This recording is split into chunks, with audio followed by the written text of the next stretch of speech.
One of the most damaging things to the life and the health of any church or ministry is when a leader forgets that he is there only for the purpose of serving Christ and serving Christ's people. When they begin to operate as if the people in the ministry community exist to serve them and to grow their ministry. When they become demanding and difficult to work with. When they become more concerned with the growth and activities of their ministry than with the growth and the lives of their people. When they become paranoid of other ministries and they start to talk badly about them and they try to prevent their people from interacting with them. When they make it very difficult for anyone to leave, and when someone does decide to go to another church or join another ministry, they try to cut them off from having relationships with any of their people. I've seen this so many times on both sides of the ocean. It's so common. But even though it's so common, it's not at all new. It's been going on since the beginning of the church. And in today's reading from 3 John, we see John addressing this same kind of thing.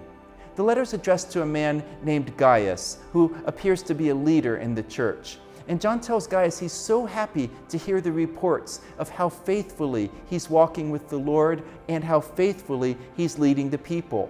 And he especially commends Gaius for the way he has shown hospitality and love to the teachers that John has sent to him.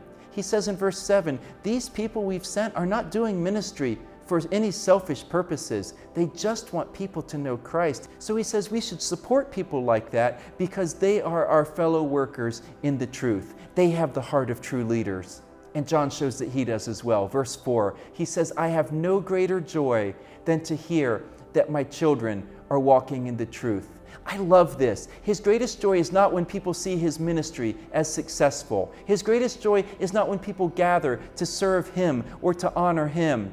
His greatest joy is simply when he knows that the people he has invested in are walking with Christ and they are living not for John, not for John's ministry, but for Christ. That's the only thing that John wants. We see that heart in his greeting in 1 John chapter 1, where he says, "I'm proclaiming Christ to you, not so that you'll join my church, but so that you can have the same fellowship with the Father and with his Son, Jesus Christ, that we have." And John says when that happens, our joy is complete. And here in 3 John, he reminds me that the people in my ministry don't belong to me. They're not here for me. I'm here for them. And if they are walking in the truth, no matter where they're currently going to church or where they're finding fellowship, then that is my greatest joy. Unfortunately, there are so many leaders who don't have that heart, even though they would tell you that they do. And John warns his people about a leader like that, a man by the name of Diotrephes, who he says loves to put himself first.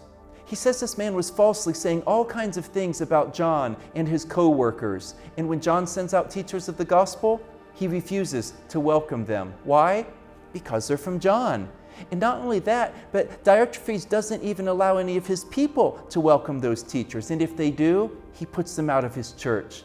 John says, "Beloved, don't live like that. And don't let such a leader lead you to live like that. But instead, set your hearts to do what is good." Because that's the heart of Christ. And the heart of Christ is to give his life. We saw that in 1 John 3. He says, "We know love by this. Jesus Christ laid down his life for us, and so we ought to lay down our lives for one another." We need to hear this. People don't belong to us. They belong to Christ. And if we have his heart, it will be our greatest joy just to know that wherever they happen to be, they are walking in the truth.